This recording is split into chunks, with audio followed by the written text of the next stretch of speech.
Geceleri gökyüzüne baktığımızda, diğer yıldızlardan ve gezegenlerden farklı olarak kırmızımsı bir ışıkla parlayan bir nokta dikkat çeker: Mars. Antik çağlardan beri insanoğlu bu kızıl ışığa hayran kalmış, ona farklı anlamlar yüklemiştir. Mezopotamya'da savaş tanrılarıyla ilişkilendirilmiş, Antik Roma'da Mars ismini almış, Çin'de ise felaketin ve uğursuzluğun sembolü sayılmıştır. Yani insanlık tarihi boyunca Mars sadece bir gezegen değil, aynı zamanda mitlerin, efsanelerin ve hayallerin merkezi olmuştur. Ama asıl gizem teleskopların icadıyla başladı. 17. yüzyılda ilk kez gözlemlenen karanlık lekeler ve kutuplardaki beyaz alanlar, acaba Mars'ta yaşam var mı sorusunu akıllara getirdi. 19. yüzyılda gökbilimci Giovanni Schiaparelli'nin çizdiği kanallar büyük yankı uyandırdı. O dönemin insanları bu kanalların Marslı uygarlıkların eseri olabileceğini düşündüler. Bir anda Mars, uzak bir gökyüzü cismi olmaktan çıkıp gizemli komşumuz haline geldi. Bilim ilerledikçe hayaller yerini gerçeklere bırakmaya başladı. Günümüzde biliyoruz ki bu kanallar aslında optik bir yanılsamadan ibaretti. Fakat bu yanlış anlama Mars'ı insan hayal gücünde eşsiz bir yere taşıdı. Bilim kurgu romanlarında Marslı istilaları yazıldı, filmlerde kızıl topraklarda koloniler kuruldu. Mars belki de evrende kendimizi en çok görmek istediğimiz gezegen oldu. Çünkü o kadar uzakta ama aynı zamanda o kadar tanıdık. Kayalık yüzeyi, ince atmosferi, tıpkı Dünya'nın uzak bir yansıması gibi. İşte bu yüzden Mars hala gizemini koruyor. Mars, Güneş'e uzaklık sırasına göre 4. gezegen ve Dünya'nın kardeşi sayılabilecek kadar benzer. Ama aynı zamanda oldukça farklı bir dünya. Çapı, Dünya'nın yalnızca yarısı kadar. Kütlesi ise 1/10. Bu da Mars'ın yüzeyinde yer çekiminin Dünya'dakinin sadece 1/3 olduğu anlamına geliyor. Yani bir gün Mars'a ayak basarsak, ağırlığımız çok daha hafif hissedilecek. Atmosferine baktığımızda ise büyük bir fark göze çarpıyor. Mars'ın atmosferi Dünya'ya göre 100 kat daha ince ve neredeyse tamamen karbondioksitten oluşuyor. Bu nedenle insanlar için nefes alınamaz durumda ve aynı zamanda yüzeyi kozmik radyasyona karşı korumasız bırakıyor. İnce atmosfer sıcaklıkları da dengesiz hale getiriyor. Mars'ın ortalama sıcaklığı yaklaşık -63 derece Celsius. Gündüzleri ekvator bölgesinde sıcaklık 20 dereceye kadar çıkabiliyorken, geceleri -90 derecelere kadar düşüyor. Mars'ın en dikkat çekici özelliklerinden biri yüzey şekilleri. Devasa dağlar ve uçsuz bucaksız vadilerle adeta kozmik bir kartpostal gibi. Olimpos Mons, Güneş sisteminin en büyük volkanı ve aynı zamanda en yüksek dağı. Everest'in 3 katı yüksekliğe sahip.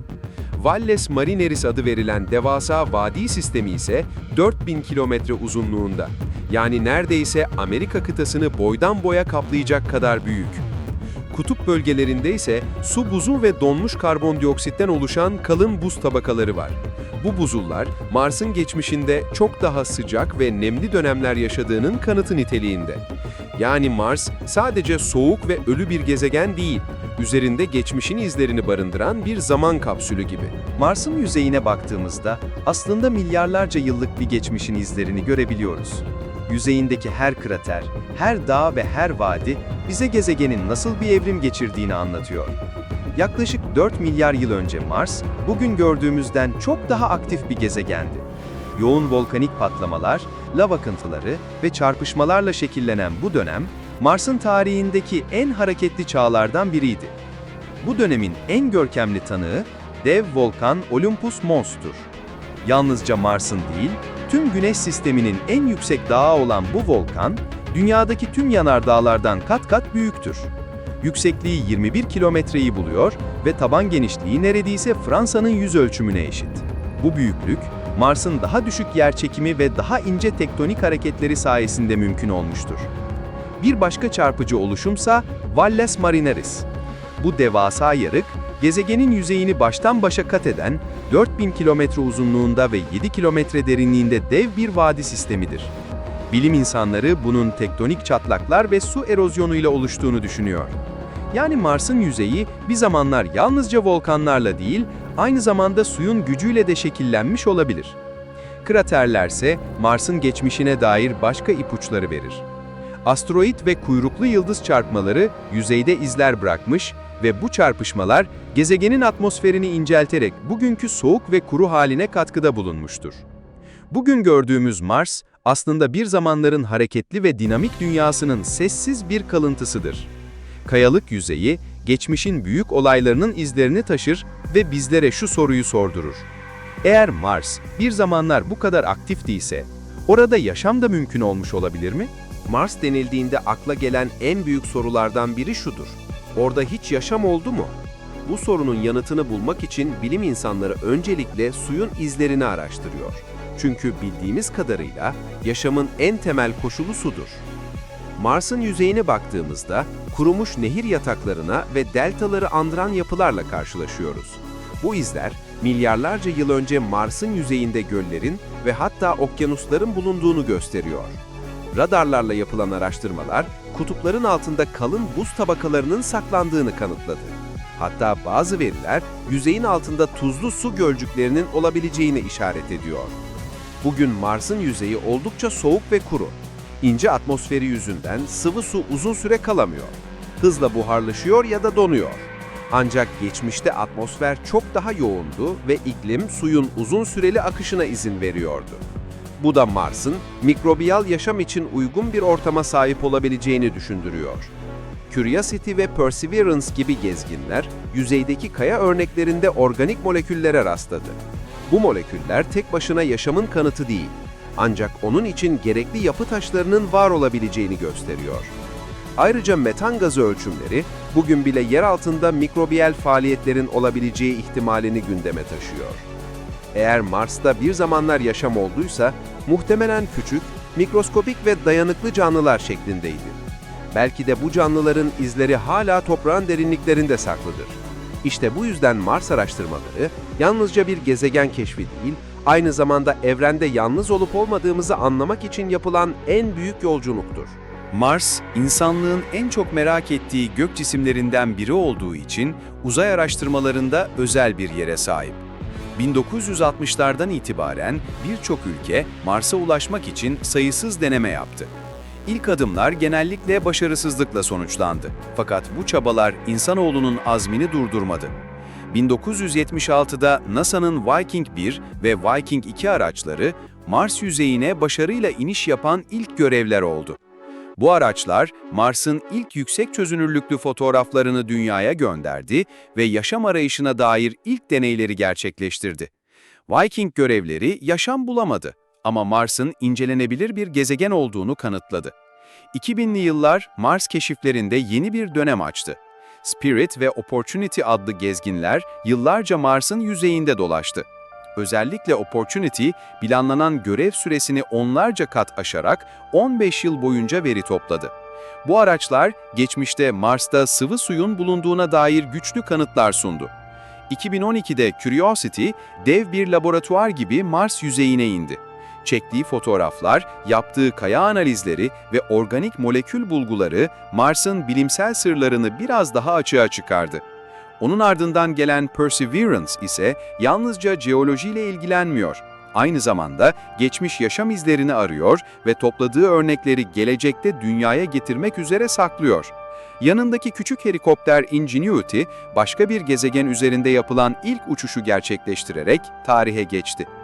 Bugün yalnızca NASA değil, Avrupa Uzay Ajansı, Çin ve hatta özel şirketler de Mars'a araç göndermeye başladı. Çin'in Tianwen-1 görevi hem yörünge aracı, hem iniş aracı, hem de gezginiyle Mars keşfinde önemli bir adım oldu. Tüm bu görevler sayesinde Mars artık yalnızca gökyüzündeki kızıl bir nokta değil, yüzeyi adım adım haritalanan, sırları çözülmeye başlayan gerçek bir dünya haline geldi. Mars yalnızca bilim insanlarının değil, yüzyıllardır insan hayal gücünün de en büyük ilham kaynaklarından biri olmuştur. Teleskoplarla görülen gizemli kanallar, insanlara Mars'ta gelişmiş uygarlıkların olabileceğini düşündürdü. 19. yüzyılda bu fikir öyle popüler hale geldi ki, dönemin yazarları Mars'ı hikayelerinin merkezine taşıdı. H.G. Wells'in Dünyalar Savaşı romanında Marslılar dünyayı işgal ediyordu. Jules Verne ve Edgar Rice Burroughs gibi yazarlar da kızıl gezegeni egzotik bir dünya olarak hayal ettiler. 20. yüzyıl boyunca Mars, sinemanın da vazgeçilmez konularından biri oldu.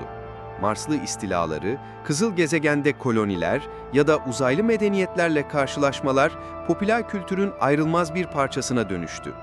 İnsanlığın bilinmeyene duyduğu merak ve korku Mars üzerinden anlatıldı. Aslında bu hikayeler bize bir şey söylüyordu. Mars, insanlığın en derin arzularını ve endişelerini yansıtan bir ayna gibiydi. Günümüzde ise Mars hayali, bilim kurgu sayfalarından çıkıp bilimsel planlara dönüşmeye başladı.